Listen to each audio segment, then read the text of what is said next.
नमस्कार, मैं हूं अनुराग हर्ष और ये शो है द अनुराग हर्ष शो।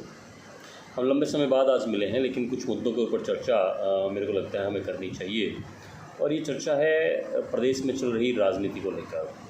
प्रदेश में चुनाव को 2.5 साल हो चुके हैं और 2.5 साल बाकी रहे हैं। माना जा सकता है कि सरकार जो है वो मध्यांतर पर आ गई है, इंटरवल पर आ गई है, और इस फिल्म का अगला हिस्सा जो है वो काफ़ी रोचक होने वाला है।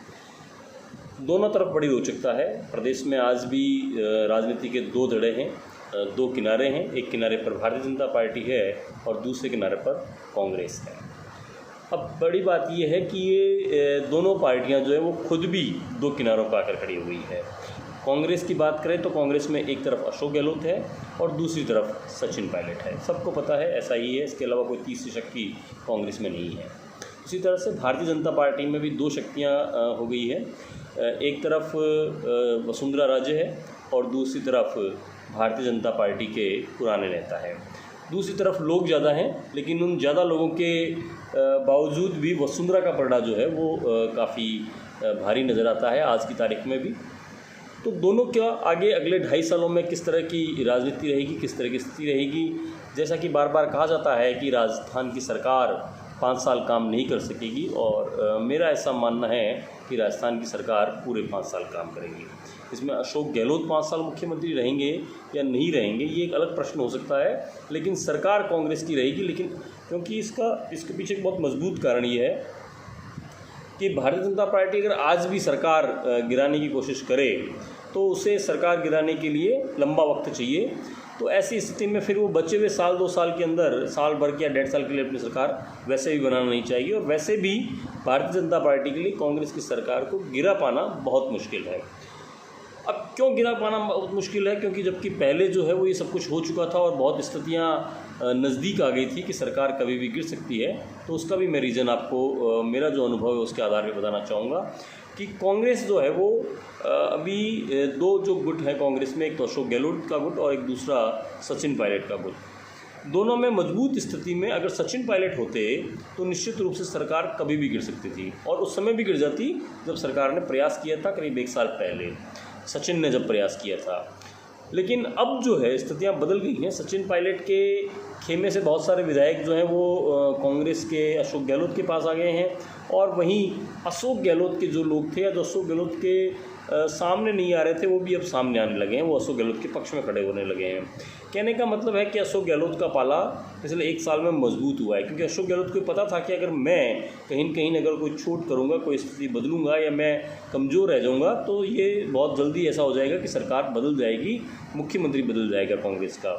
इसलिए अशोक गहलोत ने अब कोई कमी नहीं रखी और पूरी तरह से पूरी चौक चौबंद व्यवस्था कर रखी है कि अब उनके पास 100+ लोग ही रहने हैं। कैसे भी कर लिया जाए, कुछ भी कर लिया जाए, ये नहीं बदलने वाला है। आपने देखा होगा कि पिछले दिनों जब सचिन पायलट ने फिर से बात उठाई कि पंजाब में इतना टाइम हो गया है, हमारी बात नहीं सुनी जा रही है, 10 महीने हो गए हैं, 11 महीने हो गए हैं, तो आपने देखा होगा कि निर्दलीय जो विधायक थे उन्होंने अपनी तरफ से एक मीटिंग आयोजित की और ये कहा कि हम अशोक गहलोत के साथ में हैं। बहुत सारे दूसरे विधायक जो सचिन पायलट के खेमे के माने जाते थे उन्होंने भी सामने आकर मीडिया के सामने अपने ट्विटर हैंडल पर, अपने फेसबुक पेज पर कहीं न कहीं ये मैसेज दिया कि साहब हम अशोक गहलोत के साथ में हैं। ये उन्होंने स्वतः स्फूर्त नहीं दिया है, बल्कि अशोक गहलोत गुट की तरफ से उनसे ये कहलवाया गया है कि साहब हम इनकी तरफ हैं, ये बताने के लिए और ये मैसेज देने के लिए कि आज भी अशोक गहलोत बहुत मजबूत स्थिति में है। और ये मजबूती उनकी अब नज़र आ रही है, क्योंकि अब जो है वो मेरे को नहीं लगता कि किसी भी स्थिति में सचिन पायलट जो है वो सरकार गिरा सकते हैं, और गिराना चाहेंगे भी नहीं। सचिन पायलट पूरी तरह से कांग्रेसी हैं और कांग्रेस की विचारधारा से जुड़े हुए हैं। उनके पिता ने कांग्रेस को स्थापित किया, जमाया, उसके लिए बहुत काम किया, और अब मेरे को नहीं लगता कि सचिन पायलट इस दौर में आके, और चूँकि एक बात स्वीकार करनी पड़ेगी कि वो उप मुख्यमंत्री तो थे ही, वो कांग्रेस के सेकंड विकल्प हैं। आज जब अशोक गहलोत अगर केंद्र की राजनीति में चले जाते हैं, या अशोक गहलोत के बाद की स्थिति को अगर देखा जाए, बाद से मेरा मतलब है कि अगर वो खुद ही मुख्यमंत्री नहीं बनना चाहें, अगली बार वो खुद ही केंद्र की राजनीति में जाना चाहें, तो जो सेकंड ऑप्शन जो है पार्टी के पास में वो सिर्फ और सिर्फ अशोक गहलोत के बाद में सचिन पायलट है। कोई दूसरा नेता, हालांकि बड़े कद्दावर नेता कांग्रेस में आज की टाइम में है, जो पिछले करीब 40 साल 50 साल से न सिर्फ विधायक रह रहे हैं बल्कि महत्वपूर्ण पदों पर रहे हैं। उसमें शांति धारीवाल को लिया जा सकता है, सीपी जोशी को लिया जा सकता है, बीडी कल्ला को लिया जा सकता है। बहुत सारे ऐसे लोग हैं जिनको पार्टी के कद्दावर नेता हैं जो नेक्स्ट टू सीएम के रूप में कई बार आके गए हैं। लेकिन कहीं न कहीं ऐसा लगता है कि कोई भी नेता अशोक गहलोत से विवाद करने की स्थिति में नहीं है, अशोक गहलोत के सामने खड़े होने की स्थिति में नहीं है। ऐसे में अशोक गहलोत के बाद में सचिन पायलट ही है, और जब सचिन पायलट आ जाएंगे तब भी मेरे को कहीं न कहीं ऐसा लगता है कि कोई भी ऐसा, इन 3-4 नेताओं में भी कोई ऐसा नेता नहीं होगा जो सचिन पायलट के सामने खड़ा होकर ताल ठोकने की कोशिश करेगा। तो ऐसे में सचिन पायलट समझते हैं कि मेरे को थोड़ा धैर्य रखने की ज़रूरत है, और क्योंकि आने वाले वक्त में पार्टी उनके पक्ष में होगी। एक तरफ एक मेरे जो साथी हैं उनका ये भी कहना था, और बहुत मेरे को उनकी बात सटीक लगी, कि अशोक गहलोत ये चाहते हैं कि सचिन पायलट पार्टी छोड़ दे, और सचिन पायलट चाहते हैं कि वो पार्टी नहीं छोड़े, क्योंकि उन्हें पता है कि जब मैं पार्टी छोड़ दूंगा या मैं किनारे हो जाऊंगा या मैं निष्क्रिय हो जाऊंगा तो पार्टी में एक सूत्र राज जो है, एक छत्र राज जो है वो सिर्फ अशोक गहलोत का रहेगा।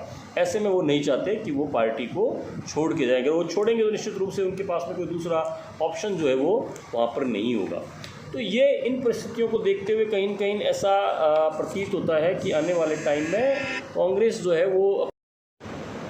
अब दूसरी तरफ हम बात करते हैं भारतीय जनता पार्टी की। भारतीय जनता पार्टी में भी निश्चित रूप से दो धड़े हैं। एक तरफ जहां वसुंधरा राजे है, वहीं दूसरी तरफ जो है वो भारतीय जनता पार्टी के जो वरिष्ठ नेता हैं, जो दूसरे नेता हैं, वो लोग हैं। इन सब नेताओं का एक तरफ खड़ा होना और वसुंधरा का एक तरफ खड़ा होना, उससे भी ये स्पष्ट है कि कहीं न कहीं वसुंधरा का पड़ा है जो भारी है। दरअसल आज भी राजस्थान में भारतीय जनता पार्टी वसुंधरा के बाद किसी ऐसे चेहरे को स्थापित करने में पूरी तरह से विफल रही है जिसको ये कहा जाए कि साहब ये मुख्यमंत्री का चेहरा हो सकता है। हाँ, हालांकि भारतीय जनता पार्टी वो पार्टी है जो किसी को भी खड़ा करके और उसको मुख्यमंत्री के रूप में स्थापित कर सकती है, जैसा कि उसने हरियाणा में किया था। हरियाणा में जिसको मुख्यमंत्री बनाया गया उसके बारे में ऐसी चर्चा नहीं थी कि इनका नाम आ सकता है। मनोहर लाल खट्टर को वो अचानक से लेके आए। उसी तरह से अगर मैं नाम लूँ, जो यूपी में भी योगी जो है उनको लाया गया, जबकि योगी के नाम पे चुनाव शायद नहीं लड़ा गया था।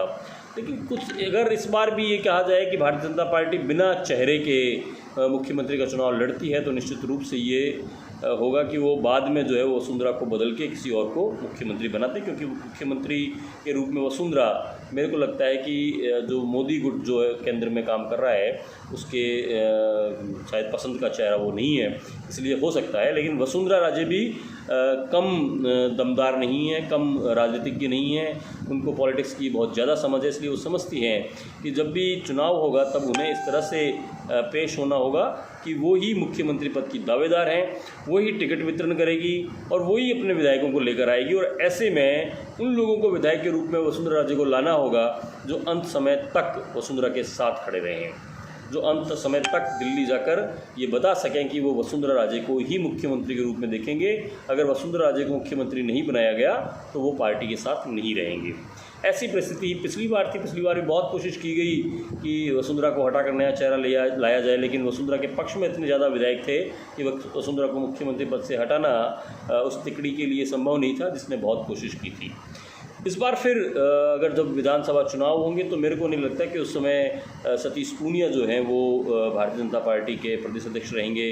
मुझे नहीं लगता कि टिकट वितरण में इस टीम का कोई रोल होगा, क्योंकि अगर भारतीय जनता पार्टी चुनाव जीतना चाहती है, अगर भारतीय जनता पार्टी एक बार फिर सरकार में आना चाहती है तो उसे वसुंधरा के साथ रहकर ही चुनाव लड़ना होगा। अगर वसुंधरा को छोड़कर उसने चुनाव लड़ने की कोशिश की तो मेरे को नहीं लगता कि वो अपनी सत्ता में वापसी कर पाएगी, एक बार फिर सत्ता में आ पाएगी। अगर आरएसएस की बात करें, अगर आरएसएस भी उसमें पूरी तरह से जुट जाता है और वसुंधरा को छोड़ दिया जाता है, वसुंधरा को किनारे किया जाता है, तो आरएसएस भी मेरे को नहीं लगता कि भारतीय जनता पार्टी की सरकार बना पाएगा, क्योंकि कांग्रेस राजस्थान में इतनी कमज़ोर नहीं है। आज भी कांग्रेस का राजस्थान और पंजाब में दोनों जगह ऐसी परिस्थितियां हैं कि अगर कांग्रेस भारतीय जनता पार्टी ने थोड़ी बहुत भी वहाँ पर अगर गलती की तो वो एक बार फिर सत्ता में आ सकती है। अगले यूपी के जो चुनाव होने जा रहे हैं उसके बाद राजस्थान की स्थितियाँ और ज़्यादा स्पष्ट हो जाएंगी और पता चलेगा कि किस तरह से आगे का चुनाव होने जा रहा है। लेकिन फ़िलहाल मैं आज जिस चर्चा के लिए आप लोगों के बीच में हाजिर हुआ था उसमें आपको ये बताना चाह रहा था कि ये सरकार का इंटरवल हो चुका है और अब फ़िल्म का जो अगला जो हिस्सा आने वाला है इस पॉलिटिकल फ़िल्म का, वो काफ़ी रोचक होने वाला है। रोचकता में ये कतई नहीं है कि सरकार गिर जाएगी। हाँ, रोचकता में ये ज़रूर है कि कुछ नए मंत्री आएंगे, कुछ नए चेहरे राजनीति में आएंगे। आने वाले साल भर बाद में कई ऐसे लोगों की शक्ल भी आप देख सकते हैं जिन्हें पहले कभी आपने राजनीति में नहीं देखा होगा। ऐसे चेहरे भी आप देख सकते हैं जिन्हें आपने बहुत देखा है लेकिन उनके चेहरे उतरे हुए हैं और वो सत्ता से किनारे हैं। तो ये आने वाला गेम जो है, वो फिल्म जो है, वो क्लाइमैक्स जो है इस पॉलिटिकल फिल्म का राजस्थान की शुरू होने वाला है। देखते हैं क्या होता है। और मैं इस पूरे 2.5 सालों में अगले जो चुनाव आएंगे तब तक मैं आपको हर छोटी बड़े जो भी डिस्कशंस होंगे उसमें हम करेंगे और कोशिश करेंगे कि हम जल्द से जल्द आपके बीच में आते रहें। अनुराग हर्ष, दैनिक भास्कर डिजिटल से मैं आजकल जुड़ा हुआ हूँ। इस चैनल को आप पसंद करते हैं तो इसे लाइक कीजिए और दैनिक भास्कर की जो डिजिटल ऐप है उसको आप देखते रहिए। धन्यवाद। जय हिंद, जय भारत।